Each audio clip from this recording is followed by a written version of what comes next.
we live? Whoop. I think we are now live. Yep. So welcome everybody to my next video here on learning Flutter. Now in the previous video, I basically just did a very simple sample tutorial that they had here in Code Labs. It was basically the Write Your First Flutter App Part 1 and 2. I did them both together. In this particular stream, I'm going to focus on this layout tutorial. Now, before I get started though, I am going to do a little bit of promotion here.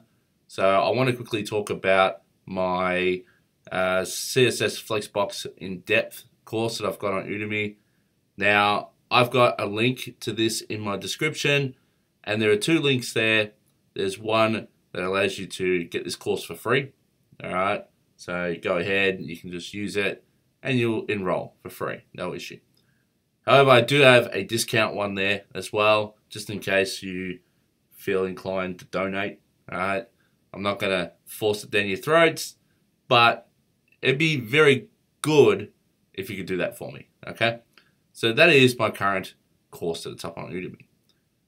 Now, I also have another course that I'm working on, which is a CSS Grid course, and this one is quite extensive. So this is actually very, very long, and it's going to cover everything to do with CSS Grid. Okay, so alignment, grid items, responsive web design, understanding the auto placement algorithm and implicit tracks, some extra stuff around Flexbox. Then I'm going to show some sample layouts.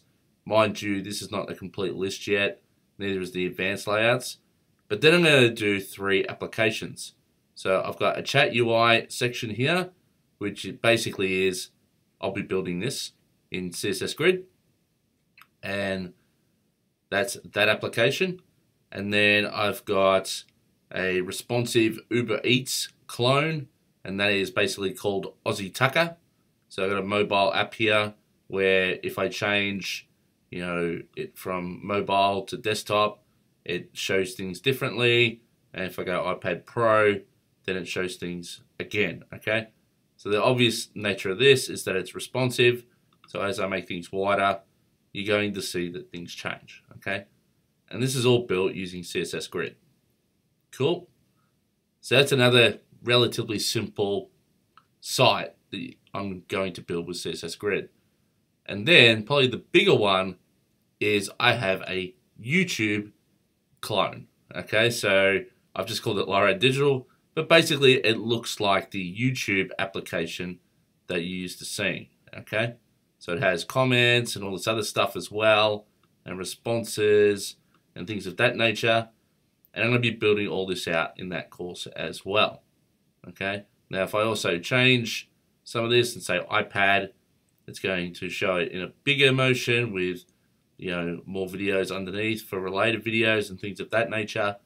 And then obviously if I go really big, you're going to see when I go into landscape mode, we're going to have the related videos on the right hand side. Right? So we're going to learn all the techniques around CSS Grid to achieve a layout like this. Okay. Now that's all I want to talk about in terms of promotion. All right, I'm going to not bother you anymore with that.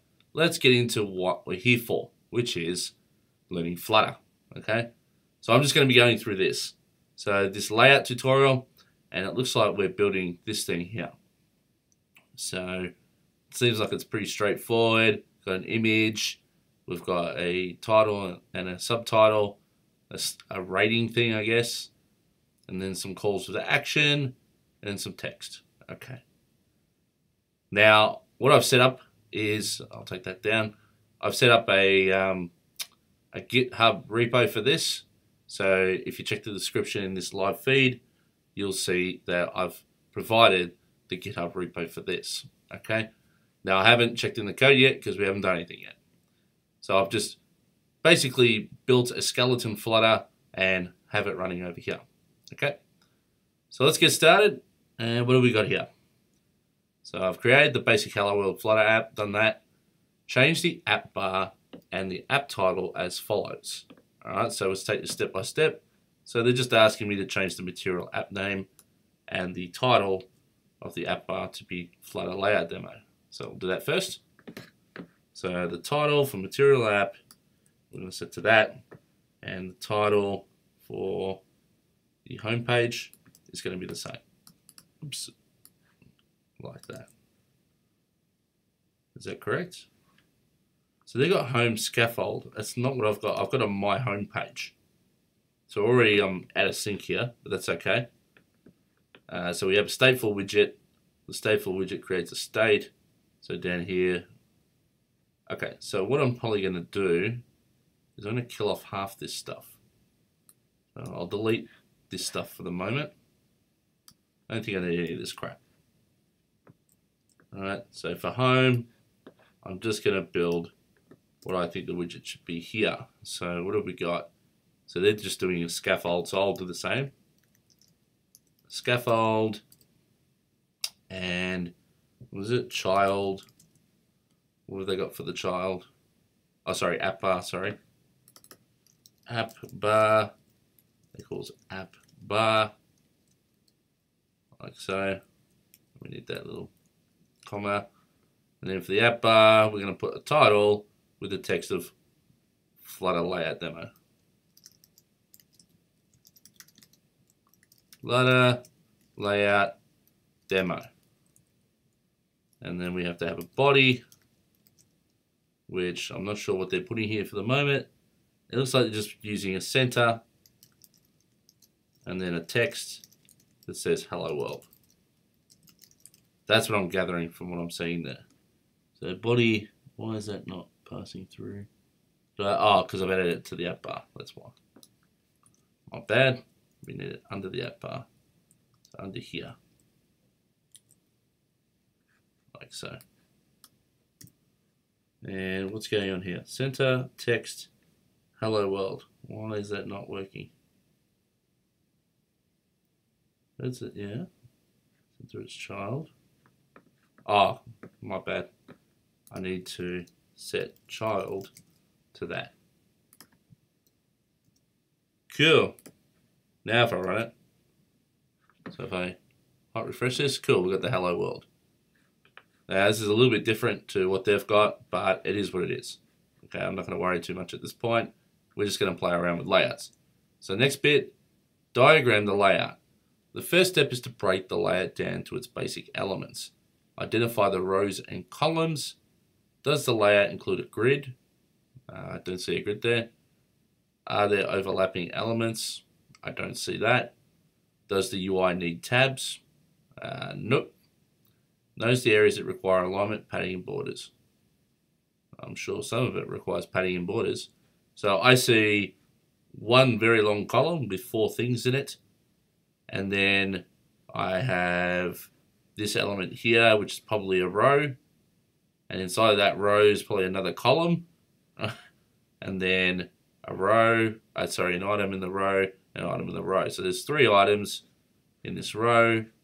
There's an item there and an item there for the row. And then this first item is a column which contains 2 items like that. And it's probably expanding, right? Potentially? Okay, cool. And the next one, similar thing. It's a row, but everything seems to be spread out. And then probably another row or some item maybe that's centered with text in it. Okay, so column elements circled in red. So they're thinking this is a column as well. Cool. Oh, there you go, right there. Next diagram, each row. The first row, called the title section, has 3 children. A column of text. Okay. So they're calling this thing here text. Are they? No? Yeah. A column of text, a star icon, and a number. Yep, okay. Its first child, the column, contains 2 lines of text. That first column takes a lot of space, so it must be wrapped in an expanded widget. Okay. Gotcha. The second row, called the button section, also has 3 children. Each child is a column that contains an icon and text. Okay. I guess I can understand that. Yeah, icon, text. Yep, gotcha. Once the layout has been diagrammed, it's easy to take a bottom-up approach to implementing it. To minimize the visual confusion of deeply nesting layout code. Place some of the implementation in variables and functions. Implement the title row. First, you'll build the left column in the title section. So we're building this thing here, by the look of it. That there. Okay. Add the following code at the top of the build method of the myApp class. Okay, so myApp is this, and we're adding this to the top. So that means we're doing this, are we? Widget title section. Alright, so let's just copy this and paste. Whoa, that's a lot of code.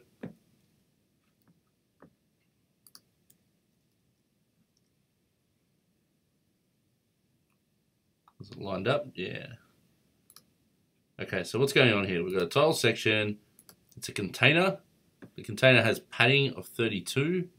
So it looks like it's going to have 32, whatever it is, points or whatever it's called on a device around it. Mind you guys, I'm not a mobile guru yet. So 32, yeah, I guess that's what it is. And then a child. So this container has a child, which is a row. So that must represent, let's have a look at this. So a container and then a row. So that must be this row here, I think. Or is it talking about this row? Oh, it might be this row internally. So that's a container and that's a row maybe within the container. Yeah? No? Row expanded. Oh, wait, hang on. So the row is in fact this whole thing. Yeah, that's what it is. It's not just this text area, it's the whole thing. Cool. And inside the row we have children, where the first child is an expanded. Okay, so let's see what else there is. There's an icon and text. Icon, text. Gotcha. So the expanded is this bit here. We've got an icon and we've got the text. Gotcha. Alright, so now inside the expanded, we have a column. So that column must represent this thing in here, virtually. There's probably a column sitting in here, which will lay out these things. And then inside the column, cross-axis alignment dot start. How the children should be placed along the cross-axis in a flex layout. Not sure what that means yet. Is that like Flexbox, where you've got a cross-axis maybe? Anyway, we'll continue on. So we have a column, the children, we have a container where the padding is 8 pixels. Then we have some child text with a certain style and font weight. And this probably should be indented. No? No, because that's style, it's a text style, that's fine. So child, it's the text, and then we've got a bold on it, and we've got some padding around it. So it looks like we've got some padding around this thing, even though it doesn't show it here. Cool. Then we've got the text and the font. Cool. And then we have the next one, which is that. And then we have another text style, which has got a color, which is a grayish color. Okay, so this thing here. Gotcha. And that's it. Okay. I think that's all I understand about that so far. So going down. Putting a column inside an expanded widget stretches the column to use all remaining free space in the row. Setting the cross-axis alignment property to cross-axis alignment.start positions the column at the start of the row. Okay, so does that mean that if we hadn't added this, well, actually, no, I'll leave it for now, because once we implement it, I'm going to comment this out and see what happens. Putting the first row of text inside a container enables you to add padding. Okay, so a container contains padding, but a row doesn't. The second child in the column also text displays. It's grey, okay? The last two items in the title row are the star icon painted red and the text 41. The entire row is in a container and pad it along. Okay, so it looks to me that containers are used for the purpose of padding, or at least that's one of its purposes. So here we've got some padding here as well. And then we add things inside of containers that are padded. Okay, cool. Add the tile section to the app body like this. So material app, body, we get rid of the center, and this time we put a column where the children's title section. Okay. So down here, body. So we're not going to use center anymore, we're going to use a column. So we've got a column, and the children is an array.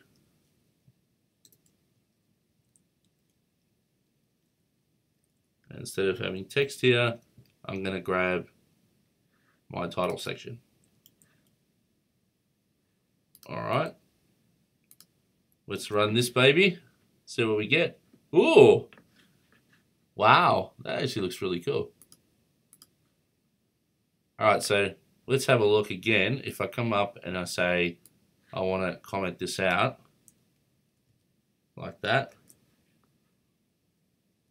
Right, it puts it in the center. So if you don't specify a cross-axis alignment dot start, so yes, this must act like Flexbox, where there's a cross-axis that works this way against the column. So maybe this is the main axis going downward, and the cross-axis is going side to side. That's what I'm assuming is going on here. Yeah, that would make sense. That's very much a Flexbox thing. And so when I set it to start, I'm setting it to the start of the column. And then inside of it, I'm adding a container. So that container then contains the text, and then more text. But there's a row as well. All right, cool. I've got that so far. I'm sorry if other people get this faster than me. I'm just trying to work this out as I go. When pasting code into your app, yeah, I read that before. Implement the button row. The button section contains 3 columns that use the same layout. An icon over a row of text. Okay, let's have a look at that. Yep, gotcha. Scroll back down.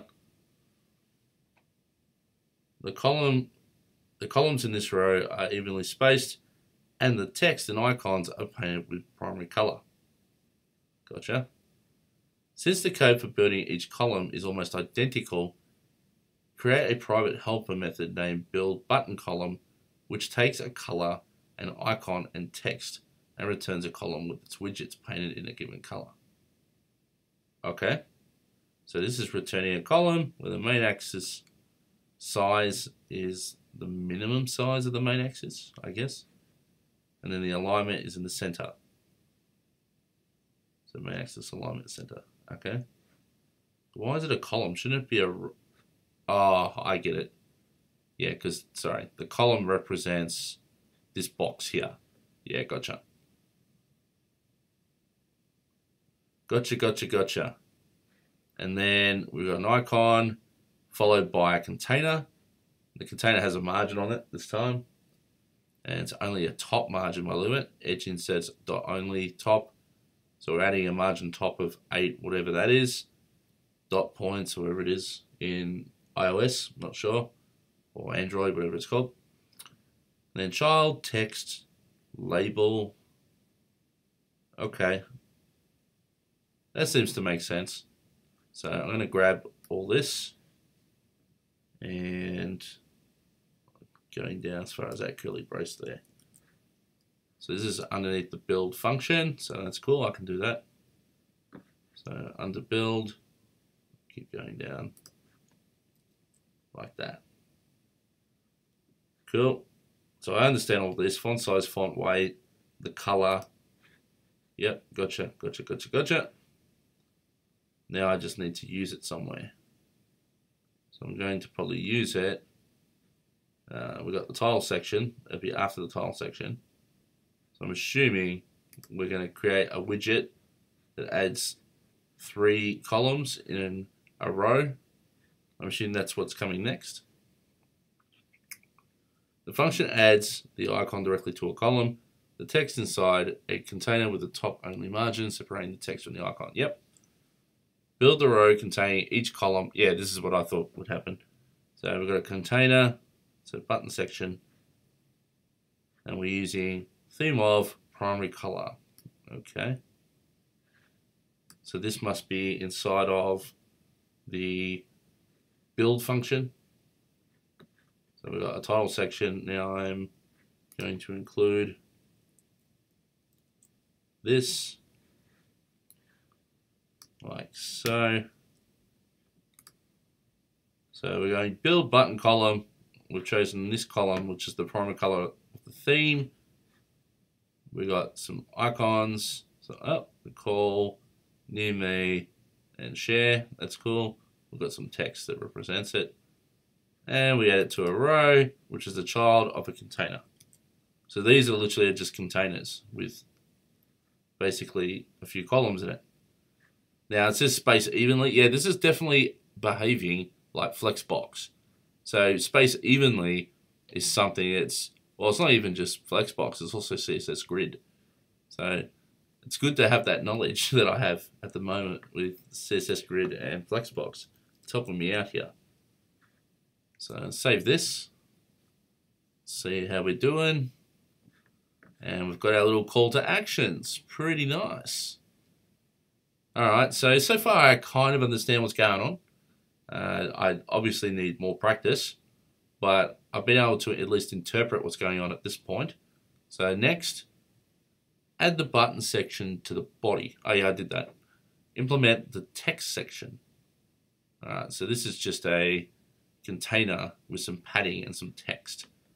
What's soft wrap mean? Anyway, here we go.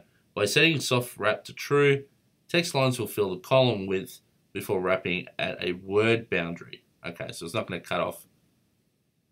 It's not going to cut off halfway through a word. Is that what it's saying? So I should just copy the code like this, and then I'm just adding it. Yep, gotcha. So far, pretty straightforward, other than the indentation, which is a pain in the butt, but otherwise okay. I'll add this in, and boom. And we got ourselves the text. Is that kind of what we were building, essentially? So if I go back up, and it doesn't quite look the same, does it? Well, we don't have the image first. So I still have the app bar and not the image. That's fine. Alright, so next. And yes, I tend to jump around. Just deal with it. Alright, implement the image section. Here we go. So create an images directory at the top of the project. Top of the project, does that mean, so if I come in here, so in here I create an images like that. I guess so. Alright, and then I'm going to add this, lake.jpg. So save as, and we're going to go into my documents, and Flutter examples, layout, images. There it is, save. Cool. Let's go back. Update the pubspec.yaml file to include an assets tag. Rightio. So I'm going to have assets, so pubspec.yaml. So somewhere in here. Where do I add it? Do I add it at the root level? Is that what it's saying? Uses material design. So it's under the Flutter. So it seems like it should be here under SDK. Uses material design true. I don't see uses material design true. Oh yeah, there it is. Okay, so whoops. What do I have to add? Assets. Oh look, it's just here. Hang on.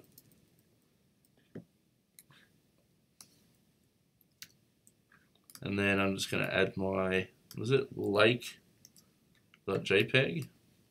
What did I call it? JPG. Save. Alright. So it's just getting that package. It's not really a package, but that's fine. Alright, so we've got that. Now what? So I'm adding an image.asset to the child above the column in the rest of this. Okay. Why do I feel like I'm not going to be able to copy this? So if I come over, I feel like it's going to add pluses. Yeah. God damn you. It's fine. I can deal with this. Get rid of all that space. Boom, boom, and boom. Now if I run this baby, hopefully I got an image. Oh, hey, pretty cool. That is awesome, man. That's so easy. I can't believe how easy that is. I need to say width of 600. Why is it a width of 600 though? So if I make this 400, oh, okay. I don't like the idea of this being hard-coded. But I guess there's another way around this eventually. It's not telling us yet. One step at a time, Daryl. One step at a time. Boxfit.cover. So this must be saying, make sure it covers the entire screen, no? As small as possible while still covering the entire target box. Okay, so why do I need this at all then? Why can't I just cut this out? Well, that looks okay. Anyway, I'll put it back. They obviously want to have some dimensions as well. Fine, I'll give you what you want. Alright, so there's that. Oh, final touch, it's almost over. In this final step, arrange all the elements in a list view rather than a column, because a list view supports app body scrolling. Okay. So what do? Alright, so we just change it from column to list view, do we? Like that. What difference did that make? This final step, arrange all the elements in a list view rather than a column, because a list view supports app body scrolling when the app is run on a small device. That's it. When you hot reload, you should see the same app layout as the screenshot at the top of the page. The screenshot at the top of the page doesn't have the app bar. It doesn't have a scaffold. So does that mean, hang on, if I scroll back up, no, it's using a scaffold and an app bar. So what is there this here doesn't, maybe they're just not showing it. Never mind, all good. Okay, so that is that. What else can I do? Can I do more with this? I think I saw down the bottom, adding interactivity to your Flutter app. Okay, let's do this. Ah, it's the same app, beautiful. Okay. How do you modify your app to make it react to user input? In this tutorial, you'll add interactivity to an app that contains only non-interactive widgets. Well, you'll add interactivity to an app that contains only non-interactive widgets. Specifically, you'll modify an icon to make it tappable by creating a custom stateful widget that manages two stateless widgets. Whatever, okay. When the app first launches, the star is solid red, indicating the lake has previously been favorited. The number next to the star indicates that 41 people have favorited this lake. After completing this tutorial, tapping the star removes its favorite status, replacing the solid star with an outline that is decreasing the count. Okay, whatever. Tapping it again, drawing a solid star, increasing the count. Okay, cool. To accomplish this, you'll create a single custom widget that includes both the star and the count. Okay? Sounds like a reasonable thing to do. break things up into smaller chunks, which are themselves widgets. Tapping the star changes state for both widgets so that the same widget should manage both. Okay, so what we're saying is that we're going to have a widget and then a sub-widget. Is that what we're saying? Two sub-widgets inside of a major widget. And when I click on this widget, it's going to fire up a command to control both. Something like that. Anyway, we'll find out. You can get right into touching the code in step 2, subclass stateful widget, if you want to try different ways of managing state. Skip. Okay, I'm not gonna skip. Stateful and stateless widgets. I think we covered this yesterday, but we'll go through it again. A widget is either stateful or stateless. Duh. If a widget can change when a user interacts with it, for example, it's stateful. Makes sense? A stateless widget never changes. Icon, icon button, and text are examples of stateless widgets. Stateless widgets, subclass stateless widget. Okay? A stateful widget is dynamic. For example, it can change its appearance in response to events triggered by user interactions, or when it receives data. Checkbox, radio, slider, inkwell, form, and text field are examples of stateful widgets. Stateful widget, subclass stateful widget. Makes sense? A widget state is stored in a state object, separating the widget state from its appearance. Alright, the state consists of values that can change, like a slider's current value or whether a checkbox is checked. When a widget state changes, the state object calls setState. Yeah, I saw that yesterday. Telling the framework to redraw the widget. That's basically the React aspect of this. So create a stateful widget. What's the point? A stateful widget is implemented by two classes, subclass stateful widget and state. We saw that yesterday. The state class contains the widget's mutable state and widget's build. Okay? Telling the framework to redraw the widget. Whatever. Okay, cool. In this section, you'll create a custom stateful widget. You replace two stateless widgets, the solid red star and the numeric count next to it, with a single custom stateful widget that manages a row with two children widgets, an icon button, and text. Implementing a custom stateful widget requires creating two subclasses. Okay, you said this already. Are you just repeating yourself? This section shows you how to build a stateful widget called FavoriteWidget for the Lakes app.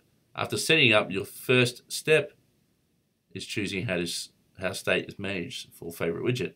Okay, get ready. If you've already built the layout tutorial, skip to the next section. Skip to it.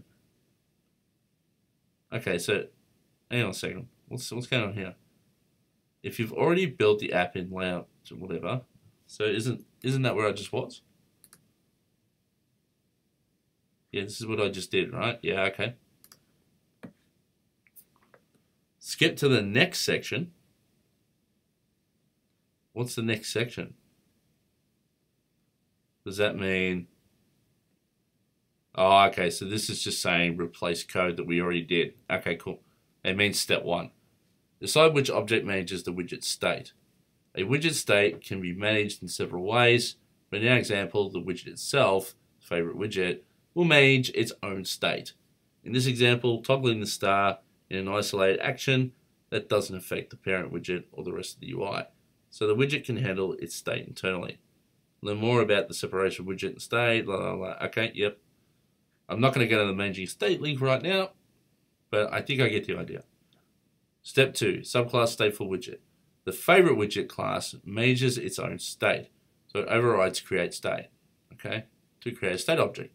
The framework calls createState when it wants to build the widget.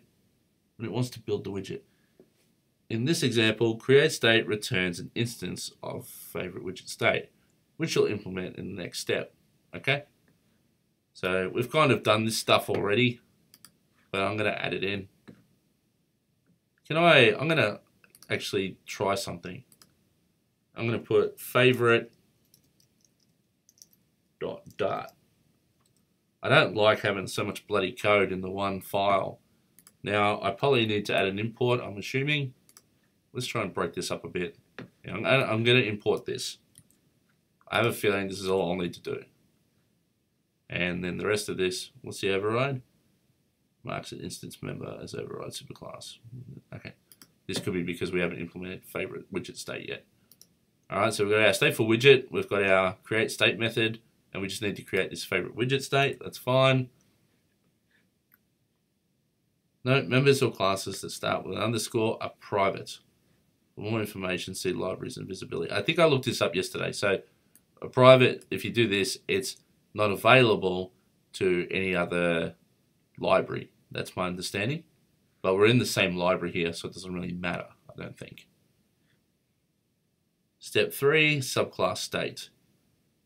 The FavoriteWidgetState class stores immutable data that can change over the lifetime of the widget.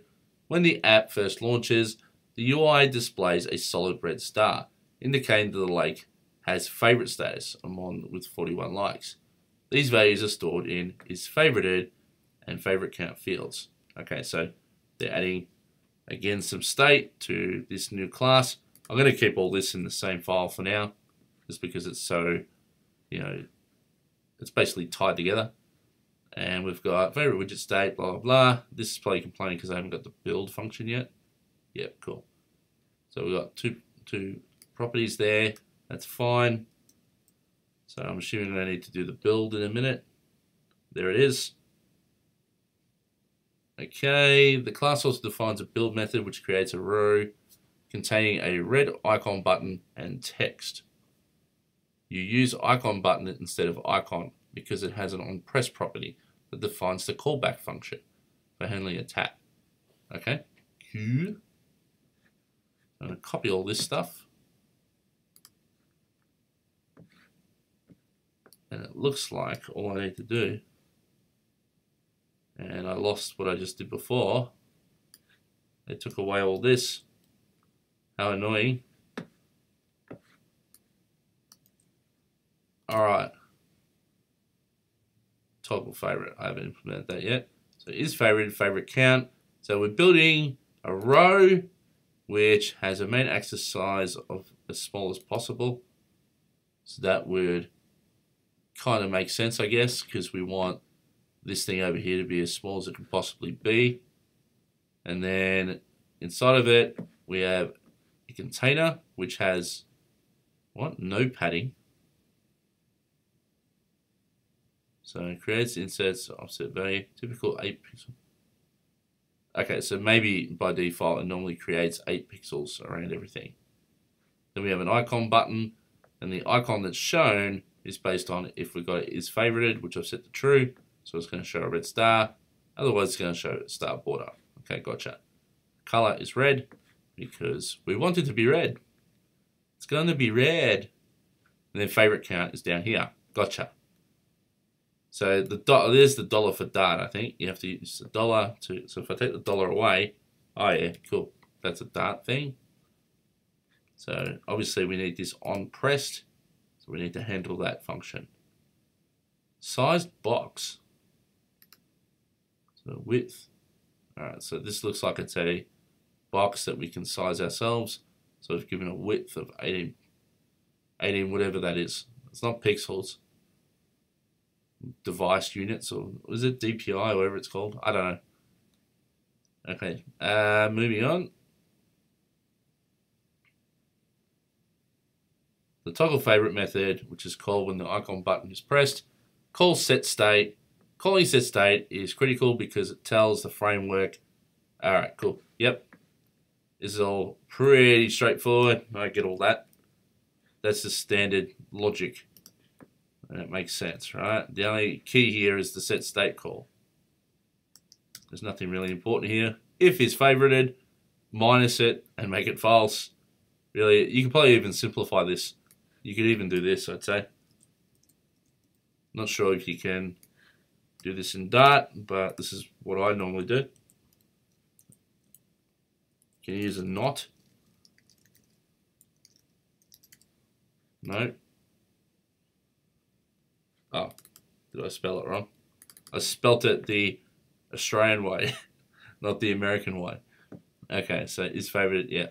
To me, this is the better way of doing it. I don't know why, I just like this better. So you're just inverting the Boolean.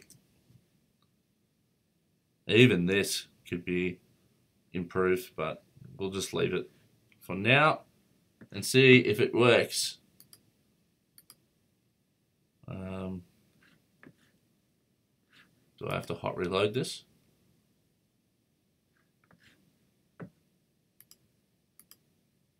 Well, that's because I haven't included the widget yet. Duh, don't worry. Forget me. Plug the stateful widget in. Shut up. I know, alright? Don't be a jerk.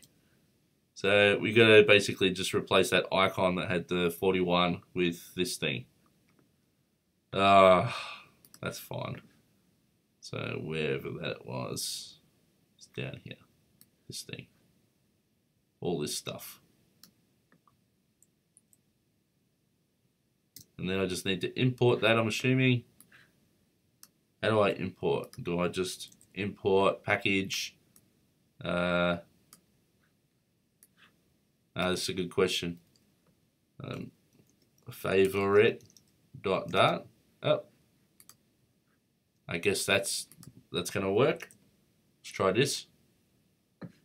Yeah, it did space it a bit. Ooh, very nice, very nice.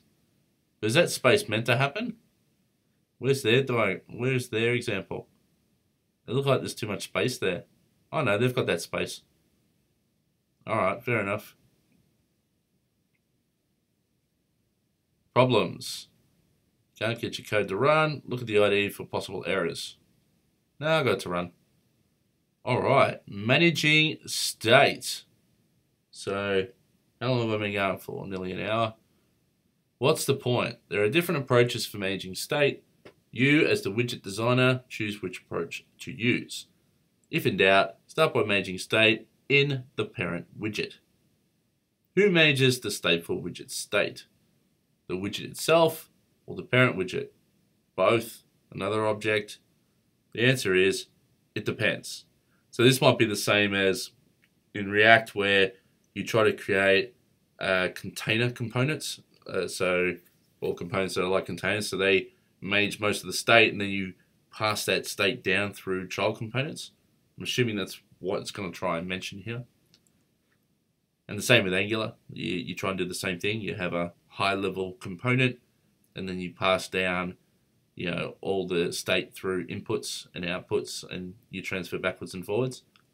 I'm assuming that's what's going on here. Who manages the state? The stateful widget state. The widget cell. Oh yeah, I just read that. Here are the most common ways to manage state. The widget manages its own state. The parent manages the widget state. A mix and match approach. Okay. How do you decide which approach to use? The following principles should help you decide. If the state in question is user data, for example, the checked or unchecked mode of a checkbox, or the position of a slider, then the state is best managed by the parent widget. Okay. Is that because, well, yeah, I guess you're reacting to the change of that widget, right? If the state in question is aesthetic, for example, an animation, then the state is best managed by the widget itself. Yeah, that makes sense. Because if you're going to set the state and you want to change things, then it should be able to react easily. If in doubt, start by managing the state in the parent widget. Okay, so they're definitely taking the approach of, if we don't need it close to the widget or the child widget, put it higher up in the parent widget. Okay, I understand that. We'll give the example of different ways of managing state by creating 3 simple examples. Tap box A, tap box B, and tap box C. The examples all work similarly. Each creates a container that when tapped toggles between a green or grey box. So is this a different... The active boolean determines the color green for the active and grey for inactive. Okay. So is this a completely different app? Let's see. Where am I throwing this? I'm okay. I just want to know where they're going to host it. Mix and match approach. All right, but okay. I might end the video here because it looks like I may have to set up a new project for this part rather than, oh, hang on. No, you can get your code to, oh yeah, no, that's for the previous thing. Yeah, okay. I'm going to finish the video here, I think, this stream, because this looks like I might need to set up another project. Doesn't mention that, but the code looks very different to anything that's in the current project that I'm looking at here. But it's pretty cool. Like this is pretty nice. Yeah, so that's a good start. We got a fair way through doing some UI stuff and setting up some layout stuff and adding some buttons and creating our own widget and things of that nature. So I'm pretty happy with that for tonight. So thank you all for watching, and I'll see you all next time. I just need to close it. Goodbye.